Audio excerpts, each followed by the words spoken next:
My 8-year-old granddaughter rolled her eyes and said, "You can't sit with us. Mom said you're an old burden." The table burst out laughing, including my son. I stood up and left quietly. That night he texted, "Payment still due tomorrow?" I answered, "Figure it out." Next day, panic. Where are you watching from today?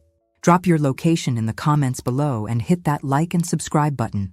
Let me tell you how a grandmother's broken heart became a family's worst nightmare.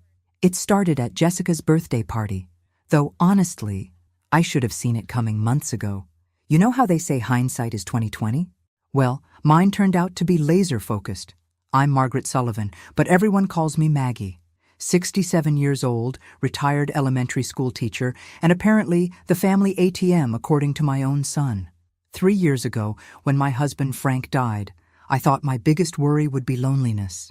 Turns out, it was my own family treating me like their personal bank with a beating heart attached. The party was at some fancy restaurant downtown. Jessica had insisted on celebrating her 42nd birthday there, despite the fact that my monthly contribution to their mortgage was what made such luxuries possible. But did anyone mention that? Of course not. I arrived precisely at 6, wearing my best navy dress and the pearl necklace Frank gave me on our 25th anniversary. Call me old-fashioned, but I still believe in making an effort for family occasions. The hostess led me through the crowded restaurant to a large round table where David, my son, sat with his wife Jessica and their 2 kids. "Mom!"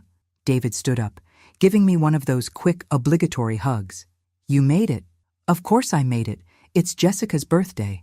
I smiled at my daughter-in-law, who managed a tight smile in return. Jessica had never quite warmed to me, even after 15 years of marriage to my son. According to her, I was too involved, too opinionated, too much of everything. My granddaughter Chloe was picking at her chicken nuggets while my grandson Tyler played on his phone, completely oblivious to the adults around him. Normal family dinner behavior, nothing unusual there. The trouble started when Jessica's sister Karen arrived with her husband and twin daughters. The girls, both around Chloe's age, immediately commandeered the conversation with stories about their recent vacation to Disney World. Private school tuition, designer clothes, the works. Everything Jessica desperately wanted but couldn't quite afford on David's construction manager's salary. "Girls, why don't you sit together at that end of the table?" Jessica suggested, gesturing toward the seats near me. That's when my granddaughter Chloe looked directly at me and delivered the line that would change everything. "You can't sit with us. Mom said you're an old burden." The words hit me like a physical blow. Around the table, Karen's family chuckled uncomfortably. David actually laughed, shaking his head like it was the cutest thing he'd ever heard. Jessica smirked behind her wine glass. For a moment, I just sat there, processing what had just happened. My own granddaughter, coached by her mother, had called me a burden. At a public dinner, in front of extended family. And my son found it amusing. I stood up slowly, placing my napkin on the table with deliberate care. "Well," I said, my voice steady despite the trembling in my chest, "I suppose I won't burden anyone with my presence any longer." "Mom, she's just being silly," David said. But he was still grinning, still finding it funny that his 8-year-old daughter had been taught to insult her grandmother. "Is she?" I asked. "Or is she simply repeating what she's heard at home?" The table went quiet. Jessica's smirk faded slightly, but the damage was done. I gathered my purse and walked out of that restaurant with as much dignity as I could muster, leaving behind a family that clearly saw me as nothing more than a generous old fool. The drive home gave me plenty of time to think. 3 years of widowhood, 2 years of paying David and Jessica's mortgage because they claimed his construction business was struggling, countless emergency expenses I'd covered without question. The vacation fund I'd established for the grandchildren, the private school tuition I'd been discreetly paying because public schools weren't good enough for Jessica's standards. All of it, apparently, had earned me the title of Old Burden. That night, around 11, my phone buzzed with a text from David. The message was brief and telling. "Payment still due tomorrow? Jessica wants to confirm the transfer went through before the bank closes." I stared at that text for a long time. 2 sentences that perfectly summarized our relationship. No apology for his daughter's behavior. No acknowledgement of how cruel the evening had been. Just a reminder that I owed them money. My response was even briefer. Figure it out. I turned off my phone and went to bed, sleeping better than I had in months. Sometimes the most powerful word in the English language is simply no. But that was just the beginning of their education in consequences. The next morning brought 17 missed calls and 43 text messages. I made my coffee, fed my cat Whiskers, and read every single panicked message while enjoying my toast with homemade strawberry jam. Amazing how quickly an emergency develops when the money tap gets turned off. "Mom, please call back," read one message from David. "There's been a misunderstanding," read another from Jessica. "Grandma, I'm sorry," from Chloe, obviously typed by Jessica. The mortgage payment was due by 3 o'clock that afternoon. Without my $2,000 monthly contribution, they were $800 short. I knew this because I'd been quietly reviewing their finances for months, wondering why they needed so much help despite David's decent salary. The coffee was particularly good that morning. Sumatran dark roast, the expensive kind I usually saved for special occasions. But watching my family panic over their own financial irresponsibility felt special enough to warrant the good coffee. At 9:15, my doorbell rang. Through the window, I could see David's pickup truck in my driveway. He stood on my front porch looking exactly like he had when he was 16 and trying to explain why he'd dented my car. "Morning, sweetheart," I said, opening the door with a bright smile. "You're up early." "Mom, what's going on? You didn't send the mortgage payment."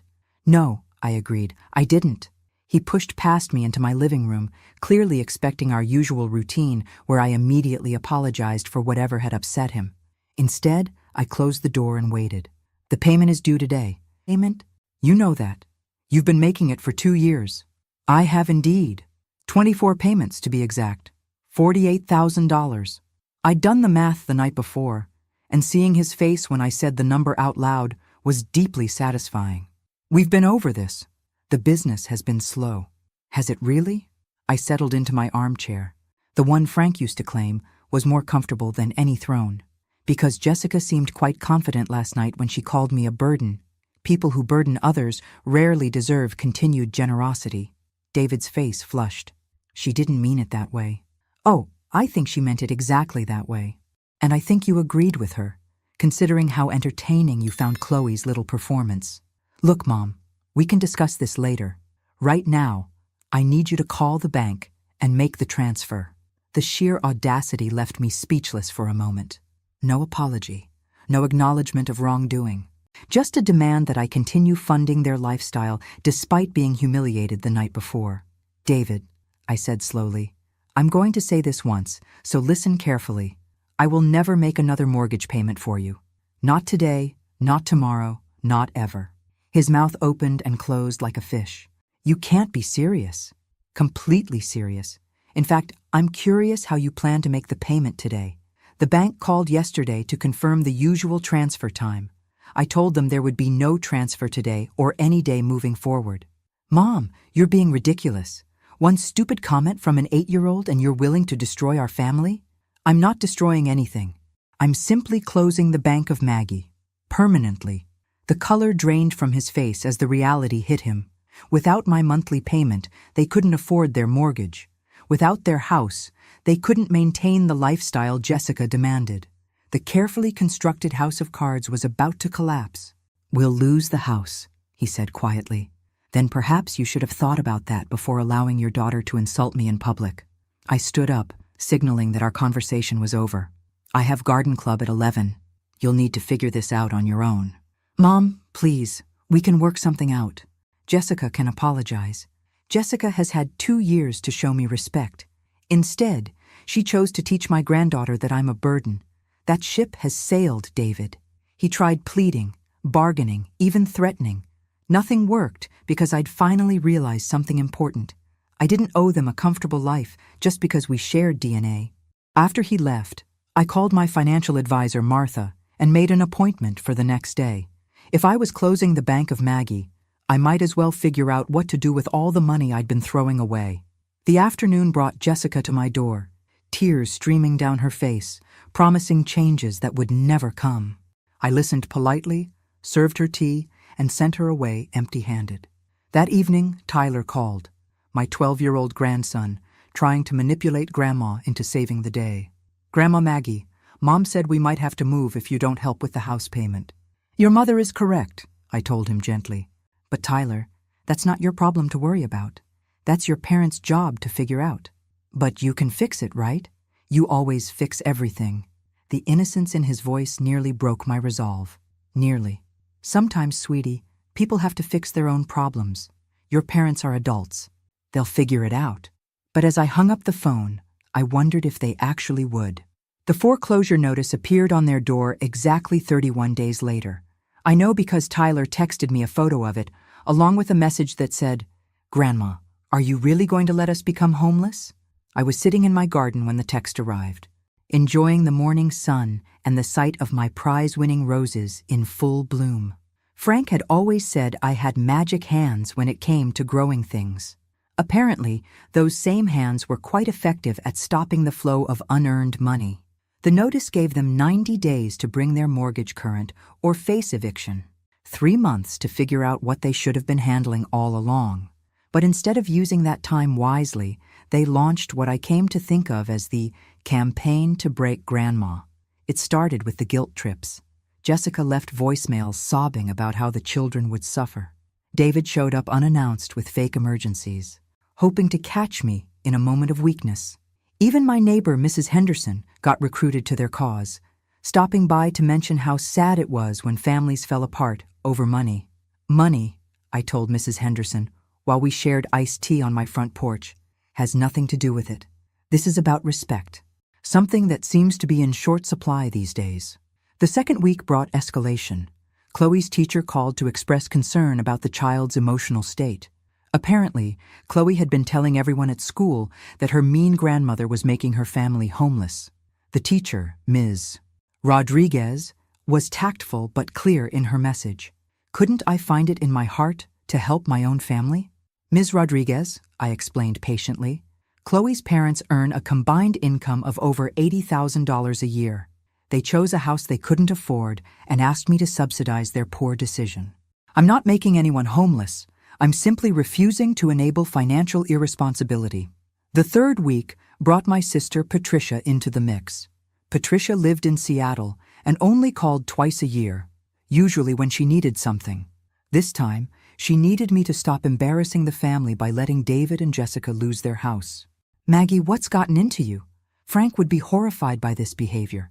Frank, I replied crisply, would be horrified by a grandson who lets his 8-year-old daughter insult her grandmother and finds it amusing. Frank believed in respect, Patricia. You might try remembering that. But the real surprise came during week 4, when my attorney called. Mrs. Sullivan, this is Robert Martinez from Martinez and Associates.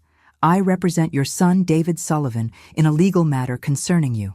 I nearly dropped the phone. I beg your pardon?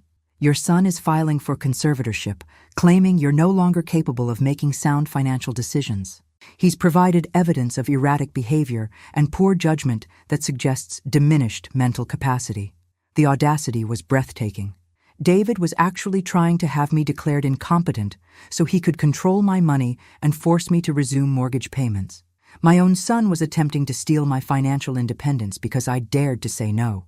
Mr. Martinez, I said, my voice steady despite my racing heart, I believe there's been a misunderstanding. My mental capacity is perfectly intact. In fact, it's clearer now than it's been in years. Ma'am, I'm simply calling to inform you of the proceedings. You'll need legal representation. After hanging up, I sat in Frank's old chair and laughed until tears ran down my face. David had just made the biggest mistake of his life. He'd escalated this from a simple financial boundary to a full-scale war, and he had no idea who he was fighting. The next morning, I called Harrison, Blackwood and Associates, the most respected family law firm in the city.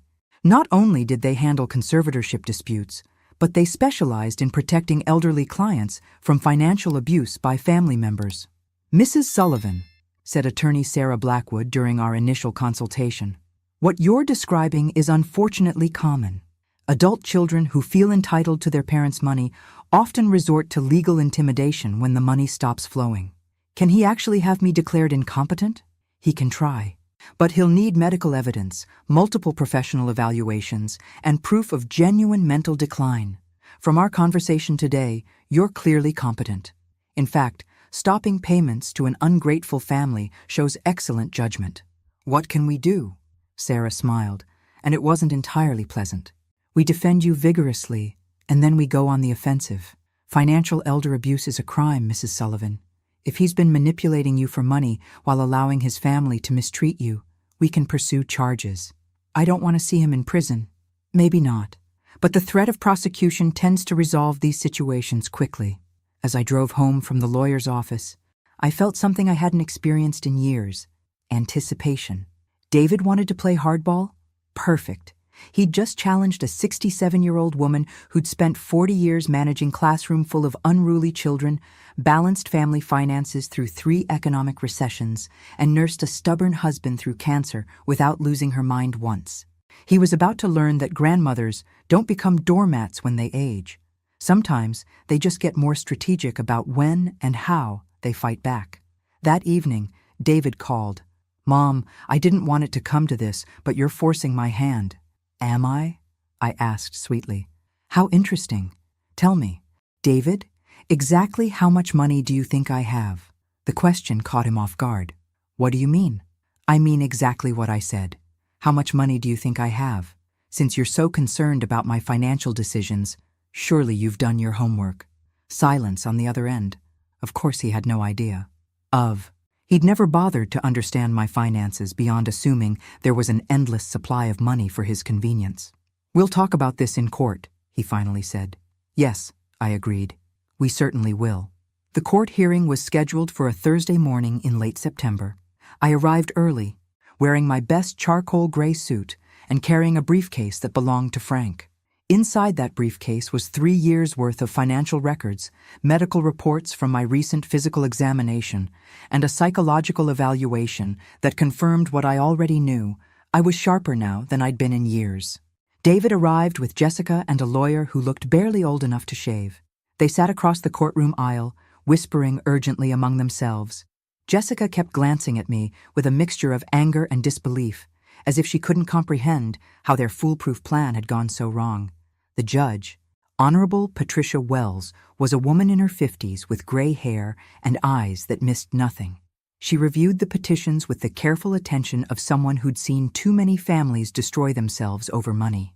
David's lawyer went first, painting a picture of an elderly woman whose judgment had become impaired following her husband's death. He presented evidence of my erratic financial behavior, the sudden cessation of mortgage payments, the closing of accounts that had previously been accessible to family members, and what he called irrational hostility toward my son and his family.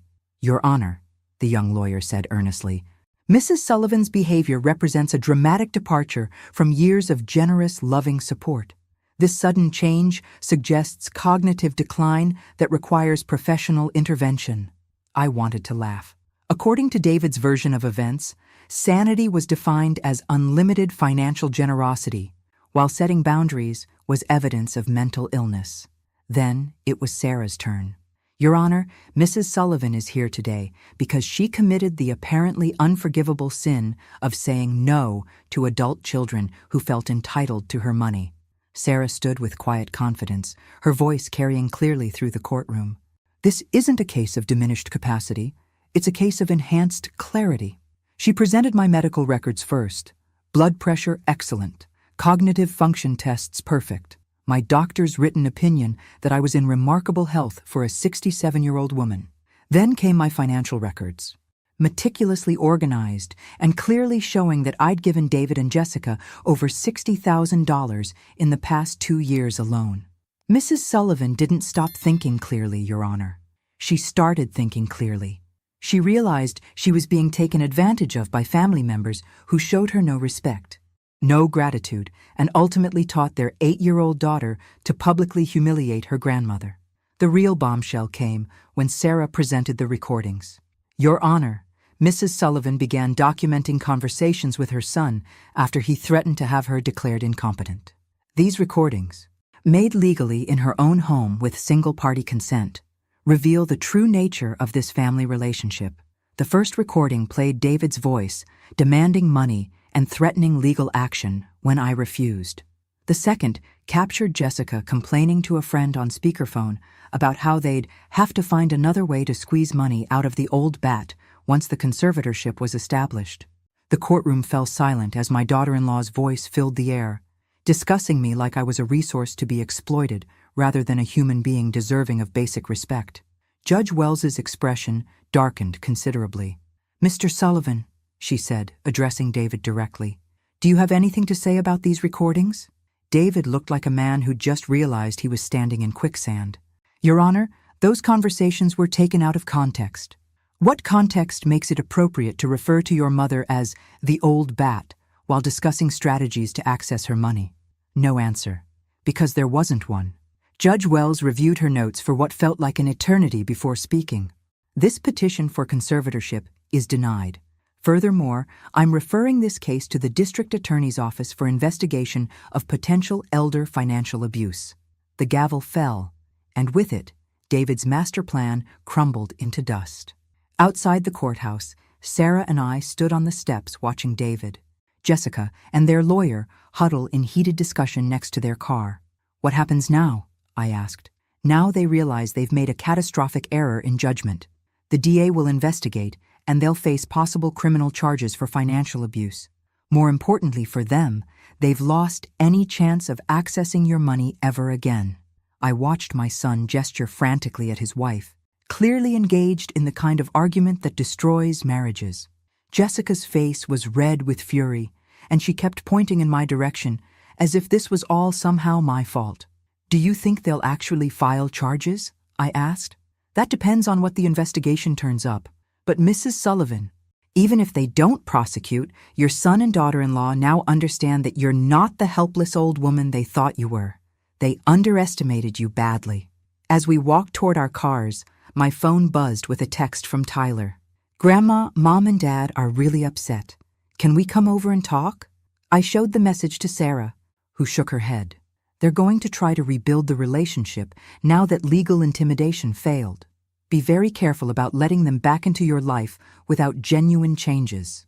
That evening, as I sat in my garden with a glass of wine, I reflected on how dramatically my life had changed in just 2 months. I'd gone from being a family ATM to being a woman who'd stood up in court and defended her right to dignity and respect. The roses smelled particularly sweet that night, and the setting sun painted my garden in shades of gold and crimson. For the first time since Frank's death, I felt truly alive. But something told me David and Jessica weren't finished yet. Desperate people do desperate things, and losing in court had only made them more desperate. I was right to be cautious. 3 weeks after the court hearing, I discovered exactly how desperate they'd become when my neighbor called at 6 in the morning. "Maggie, there's a U-Haul truck in David's driveway. They're loading furniture." I stood at my bedroom window, watching the circus unfold across the street. David, Jessica, and what appeared to be several friends were moving boxes and furniture with the frantic energy of people running from something. Or toward something. My phone rang immediately, David's number. "Mom, I wanted you to hear this from me first. We're moving." "I can see that. Where are you going?" "Phoenix. Jessica's sister has a house there, and I can get construction work. Better opportunities." His voice carried that fake cheerfulness he'd used since childhood when trying to cover up trouble. "How wonderful for you all. The children must be excited about a new adventure." "About that, Mom. The kids are going to stay with you." I nearly dropped the phone. "Excuse me?" "Just temporarily, until we get settled and find a place with good schools. Jessica thinks it would be easier if they stayed in familiar surroundings for now." The sheer audacity left me speechless. They were abandoning their children and expecting me to provide free childcare while they escaped the financial mess they'd created. "David," I said slowly, "let me make sure I understand this correctly. You're moving to Phoenix, leaving Tyler and Chloe behind and assuming I'll take care of them. It's not abandoning them. Mom, it's just practical. They can finish the school year here. And who, precisely, asked me if I was willing to become a guardian to 2 children? Silence. Because, of course, nobody had asked me. They'd simply assumed that good old Grandma Maggie would step up and solve another problem they'd created. "The thing is," David continued, his voice growing more desperate, "we already told the kids. They're excited to spend time with Grandma." Through my window, I watched Tyler and Chloe sitting on their front steps, looking anything but excited. They looked confused, scared, and abandoned. My heart broke for them, even as fury rose in my chest. David, you will not dump your children on me because you've made poor financial decisions. Mom, please, we don't have any other options. You have plenty of options. You can take responsibility for your children like adults do. You can take them with you to Phoenix. You can find local employment instead of running away. What you cannot do is make your problems my responsibility. But the kids need stability. They need parents who don't abandon them when life gets difficult. The call ended with David promising to figure something out, but I could see through my window that nothing was changing. The U-Haul continued loading, and 2 children continued sitting on steps, waiting to learn their fate. An hour later, Jessica knocked on my door. She'd clearly been crying, and her usual polished appearance was nowhere in evidence. Maggie, please don't make this harder than it already is. I'm not making anything hard. You and David created this situation entirely on your own. We have to leave today. David owes money to some contractors who are threatening to sue. We can't take the kids right now because we'll be sleeping on my sister's couch until David finds work. The truth, finally. They weren't just moving for better opportunities. They were fleeing creditors, probably using money problems as an excuse to abandon parenting responsibilities they'd never wanted. Jessica, I'm going to say this once and very clearly. I will not take custody of Tyler and Chloe. I will not become their guardian. I will not solve this problem for you. Then what are we supposed to do? Take them with you. Accept your sister's help for all 4 of you instead of just 2. Be parents. You're really going to let your own grandchildren become homeless? The manipulation was impressive.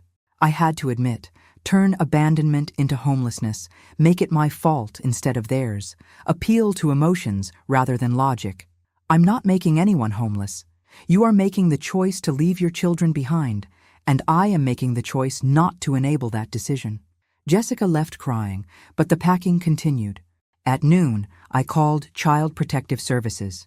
I'd like to report a situation involving 2 minors who are about to be abandoned by their parents, I told the caseworker who answered. The process was swift and professional. 2 social workers arrived within an hour, just as David and Jessica were loading the last boxes into their truck. I watched from my living room window as official paperwork was served and serious conversations were held on the sidewalk. The final outcome took 3 hours to resolve. David and Jessica could leave for Phoenix if they chose, but Tyler and Chloe would be placed with emergency foster care unless suitable family arrangements could be made immediately. The caseworker knocked on my door at 4 o'clock. Mrs. Sullivan, I'm Maria Santos from Child Protective Services.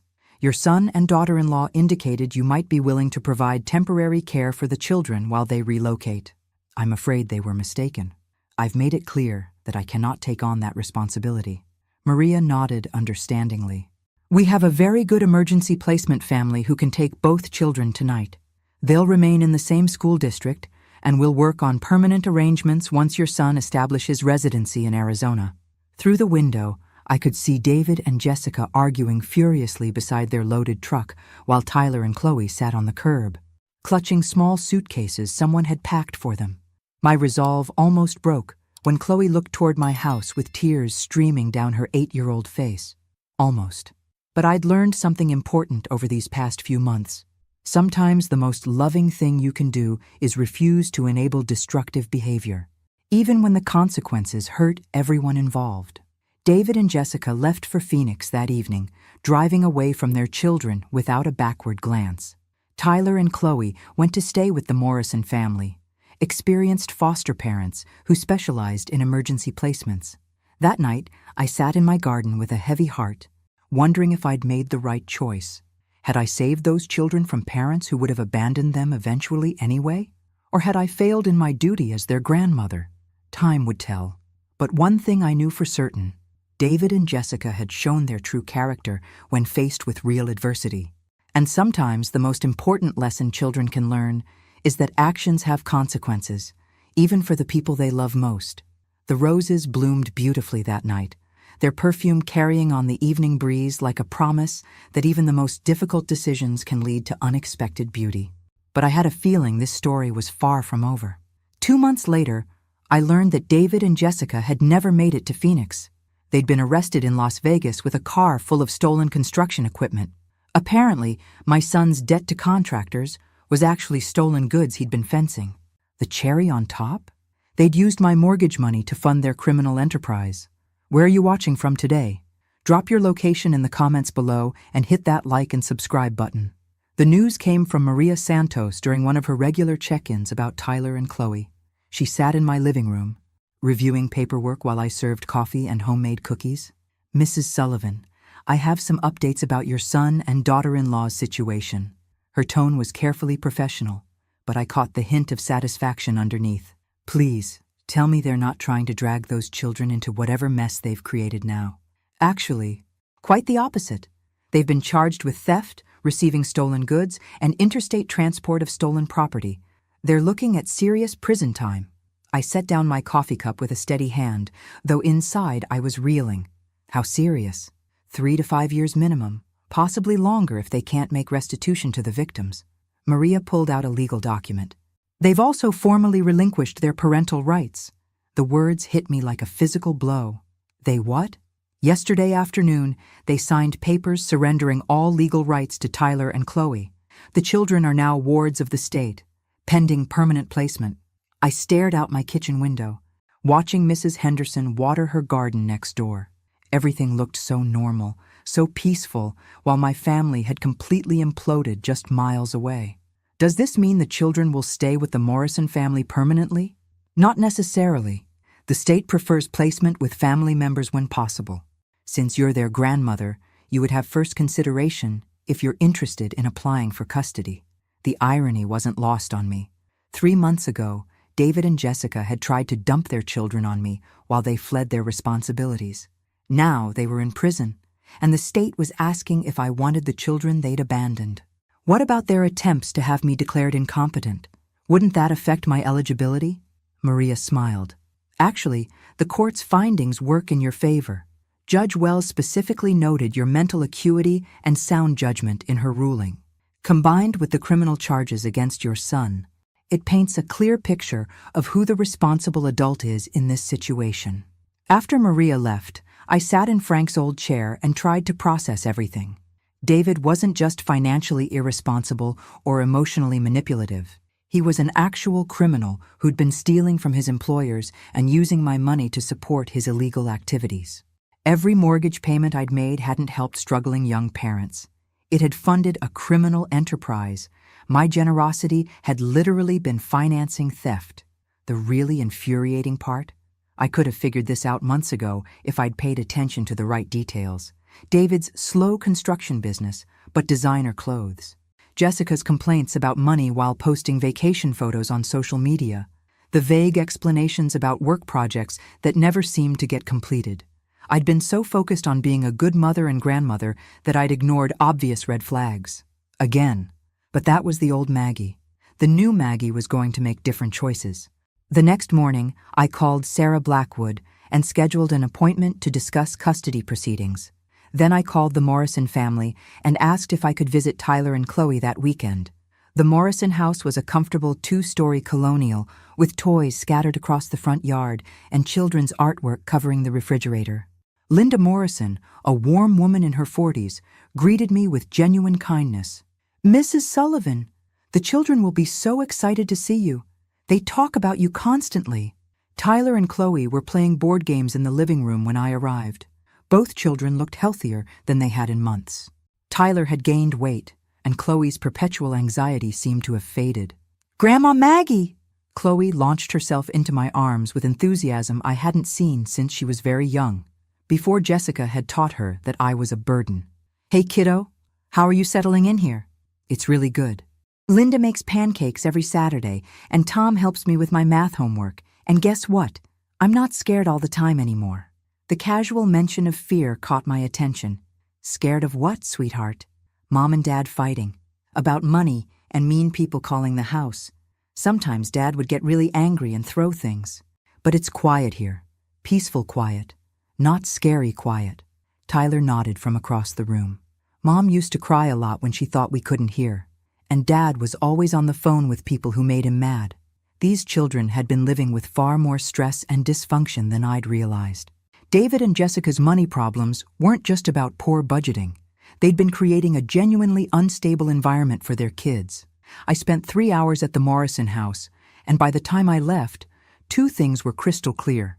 First, Tyler and Chloe were thriving in a stable environment for the first time in years.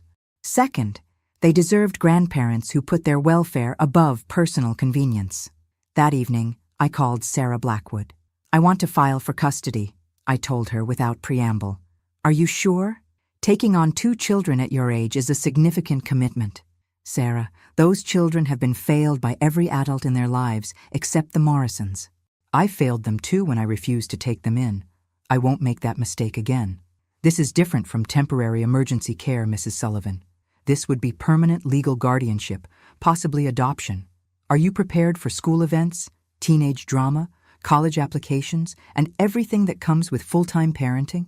I looked around my quiet house, seeing it through new eyes.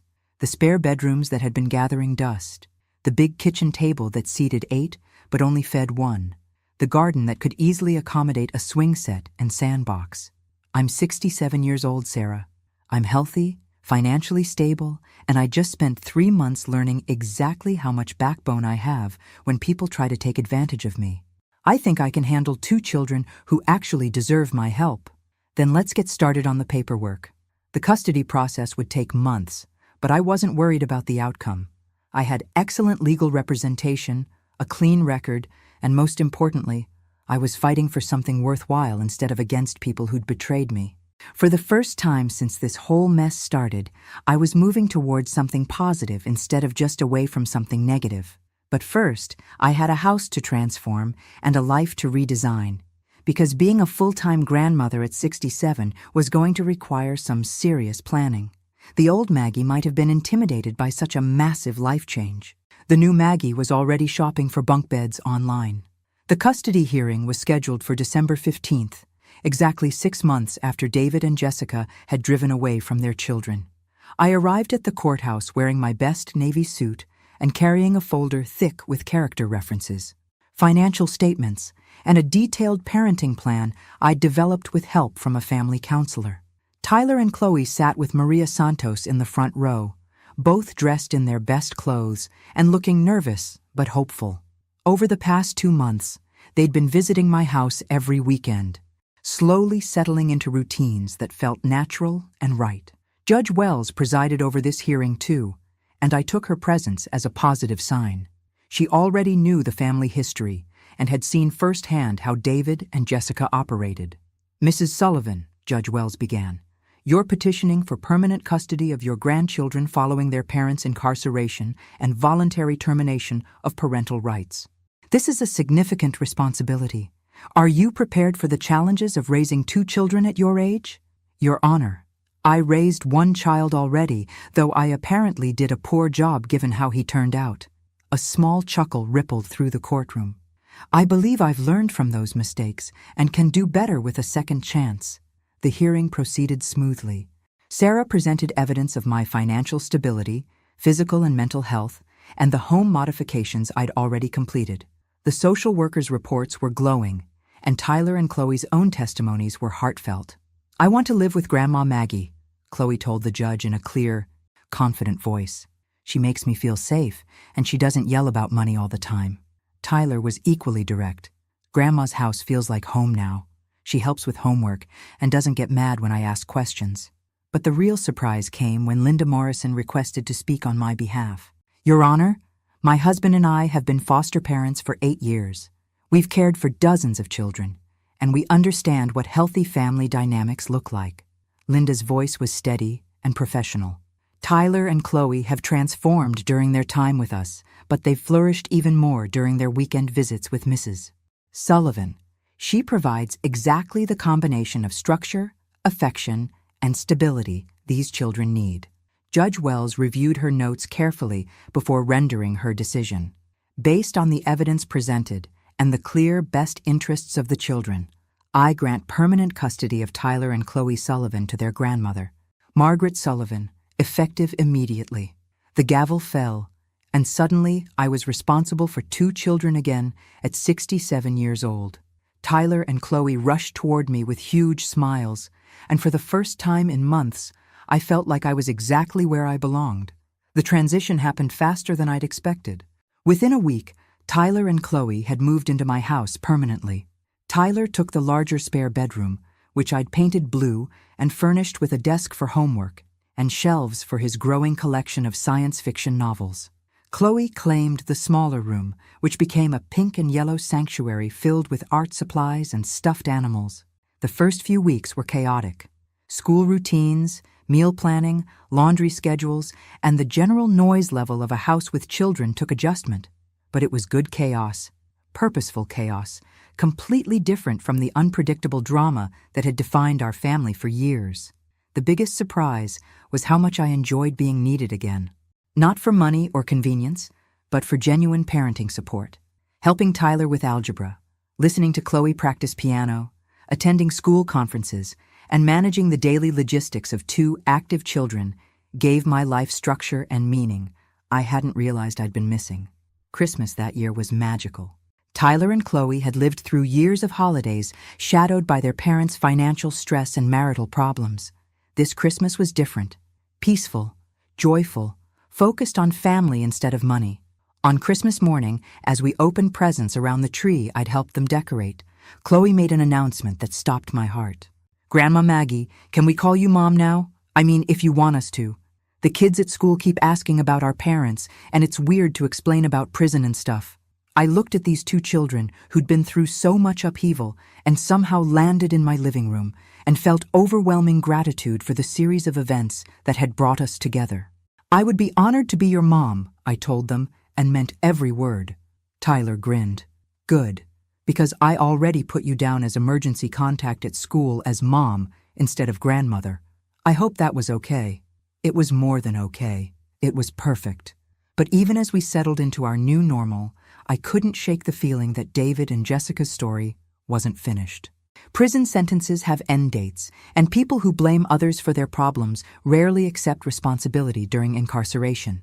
I was right to be cautious.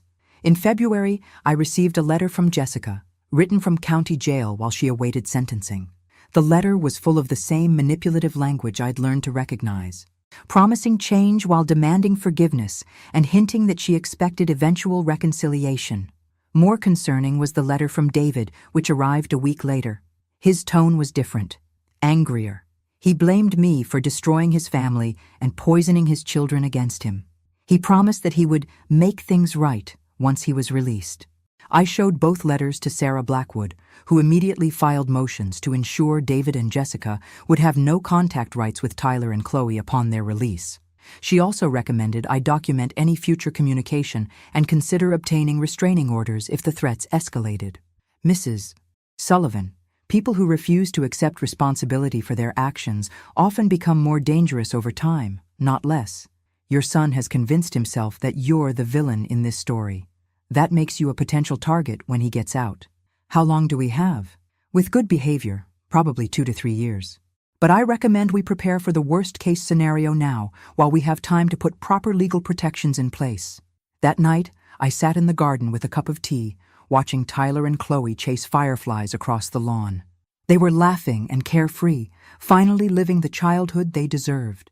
I'd moved mountains to give them this stability, and I wasn't about to let their biological parents destroy it again.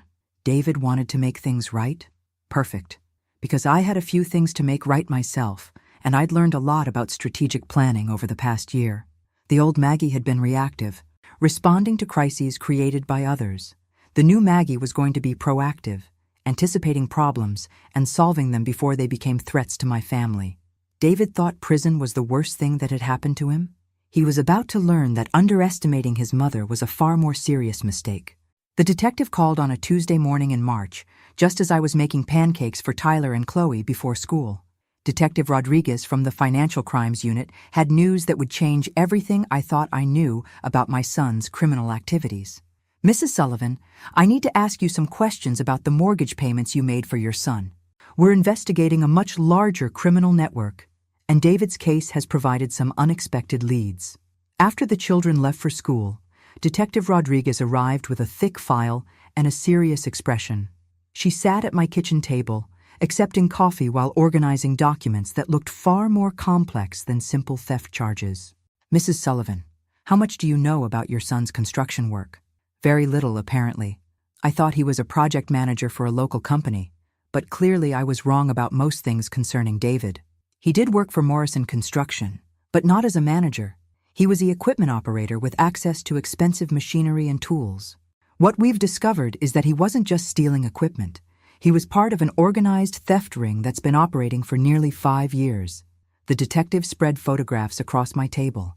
Construction sites, heavy machinery, warehouse facilities, and shipping manifests with altered dates and signatures. This operation was sophisticated. They would steal equipment from job sites, alter serial numbers, and sell the machinery through fake companies in other states. David's role was identifying targets and providing inside information about security measures and delivery schedules. I studied the photos, feeling sick as the scope of David's crimes became clear. "How much money are we talking about?" "Over $2 million in stolen equipment and fraudulent sales." "David wasn't a small-time thief, Mrs. Sullivan. He was a key player in a major criminal enterprise." "And the mortgage money I gave him?" Detective Rodriguez pulled out bank records. "Your monthly payments weren't supporting his family. They were funding operational expenses for the theft ring, vehicle rentals, storage facilities, document forgery, and bribes to security guards at various construction sites." The revelation was staggering. For 2 years, I'd been an unwitting accomplice to organized crime, providing operational funding while thinking I was helping struggling young parents. "Detective, am I in legal trouble for unknowingly financing criminal activity?" "No. You're clearly a victim of deception, not a willing participant. But we do need your cooperation in building the case against the larger network." She explained that David and Jessica's arrests in Las Vegas had broken open the investigation. Faced with serious federal charges, David had started talking, providing information about other participants in exchange for a reduced sentence.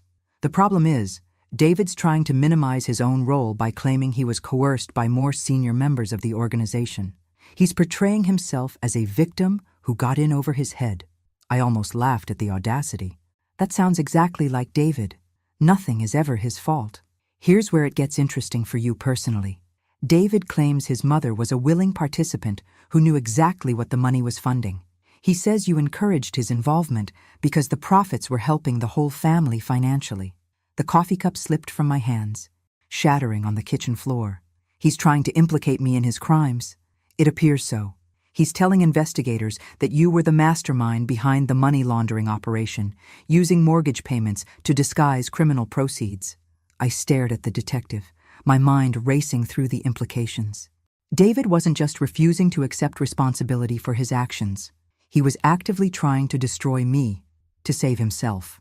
"Detective Rodriguez, I have documented evidence of every financial transaction, every conversation, and every interaction with David and Jessica. I can prove that I believed I was helping with legitimate household expenses." "We know. We've already reviewed your banking records and spoken with your attorney. Your story is consistent and well documented. But David's accusations mean you'll likely be called to testify in the federal trial."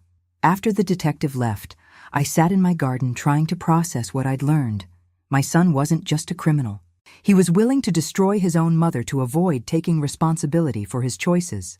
The David who'd grown up in this house, who'd learned right from wrong at this kitchen table, was apparently capable of breathtaking betrayal when cornered. That afternoon, I called Sarah Blackwood and scheduled an emergency meeting. Then I called my financial advisor and asked for a complete audit of my accounts for the past 5 years. If I was going to testify in a federal criminal trial, I wanted documentation for every penny. But the real shock came that evening when Tyler approached me after dinner, his expression serious beyond his 13 years. "Mom, Maggie, there's something I need to tell you about Dad's work." I set down my dish rag and gave him my full attention. "What is it, sweetheart?" "Last summer, before everything happened, I overheard Dad talking to some men in our garage. They were talking about stealing stuff and changing numbers on machines. I didn't understand it all, but I knew it was bad." My heart stopped. "Did you tell anyone at the time?" "I tried to tell Mom, but she said I was imagining things and told me never to repeat what I heard.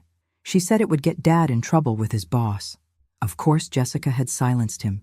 She'd known exactly what David was involved in and had chosen to protect the criminal activity rather than her own child. Tyler, you're going to need to tell the police what you heard. It's important evidence in Dad's case. He nodded solemnly. I know. I've been thinking about it for weeks. I want to tell the truth, even if it makes Dad look bad. He made his